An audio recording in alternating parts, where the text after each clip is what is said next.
السلام علیکم ورحمۃ اللہ وبرکاتہ۔ یہ ہسمکھ چہرہ آج ہم سے جدا ہو گیا اور اپنے مالک حقیقی کے حضور حاضر ہو گیا۔ یہ چہرہ جو آپ دیکھ رہے ہیں یہ تھے مکرم محترم نعیم وسیم صاحب، جو کہ عرصہ دراز سے ہیمبرگ شہر میں مقیم تھے۔ چند دن سے دل کی جو تکلیف اس میں مبتلا رہے، ان کا جو پہلے ہاسپٹل میں اسٹنٹ ڈالا گیا ہوا تھا دل میں، وہ صحیح کام نہیں کر رہا تھا۔ چند دن سے وہ ہاسپٹل میں تھے، ڈاکٹروں نے ان کی سرجری کا کہا تھا، پھر اس کے بعد ان کو ہوش نہیں آئی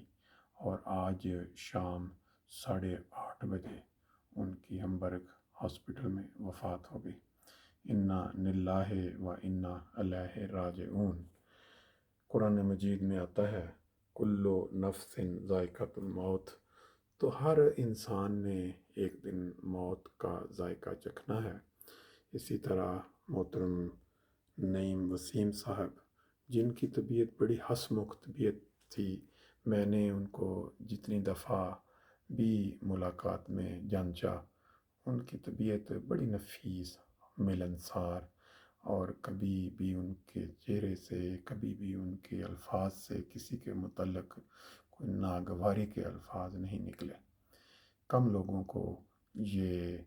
ملکہ یا اللہ تعالیٰ کی عطا ہوتی ہے کہ انسان کا چہرہ مسکراتا ہوا، اور جب بھی کسی کا ذکر کرے انسان تو اچھے انداز میں کرے۔ ہر انسان کے ساتھ بے شمار خوبیاں اور خامیاں جڑی ہوتی ہیں، لیکن جب کوئی انسان اس دنیا سے روانہ ہو جاتا ہے تو اس کی خوبیوں اور خوش اخلاقیوں کو ہمیشہ ذکر میں لانا چاہیے، تاکہ جو بھی انسان ان کی موت، ان کی جدائی کی خبر سنے، وہ ان کے لیے دعا کرے، اور ان کے جو عزیز و اقارب جو پیچھے رہ جانے والے ہیں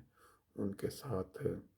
افسوس کا اظہار، اور پھر ان کی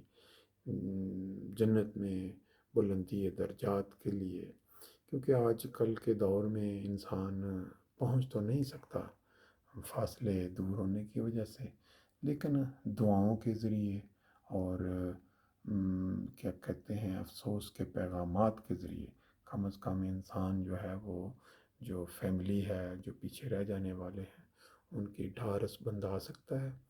باقی اصل صبر جو ہے وہ تو خدا تعالیٰ ہی دے سکتا ہے۔ اللہ تعالیٰ سے دعا ہے کہ وہ مکرم نعیم وسیم صاحب کو جنت الفردوس میں بلند مقام سے نوازے۔ ان کے متعلق بعض دوست بڑے اچھے الفاظ میں مختلف واقعات بیان کرتے رہے ہیں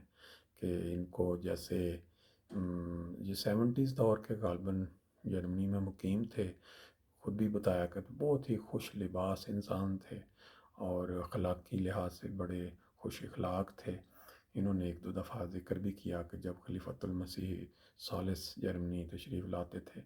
تو ان کے ساتھ ان کے ساتھ موقع ملا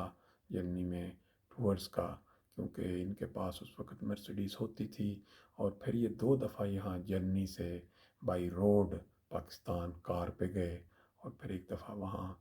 وہ چھوڑ آئے کار اپنے عزیزوں کے پاس۔ بہرحال ایسے کئی واقعات ہیں جو آہستہ آہستہ اگلی ویڈیو میں جو ان کے عزیز و اقارب یا رشتہ داروں سے پتہ چلے گا وہ آپ سے شیئر کریں گے۔ آج سر دست ان کی جو وفات کی اطلاع دینا مقصود تھا، تو پھر آخر پر یہی کہ اللہ تعالیٰ ان کو جنت الفردوس میں بلند مقام عطا فرمائے۔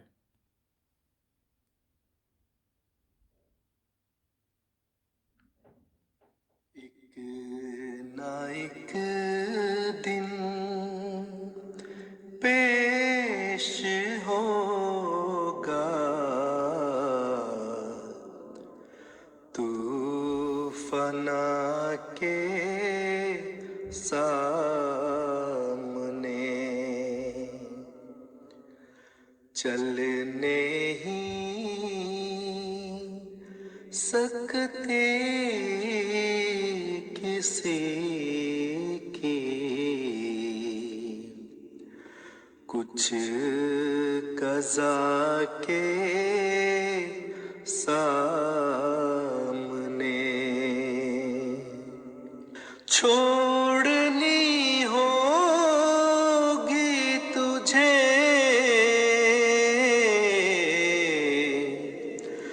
دنیا یہ فانی ایک دن ہر کوئی مجبور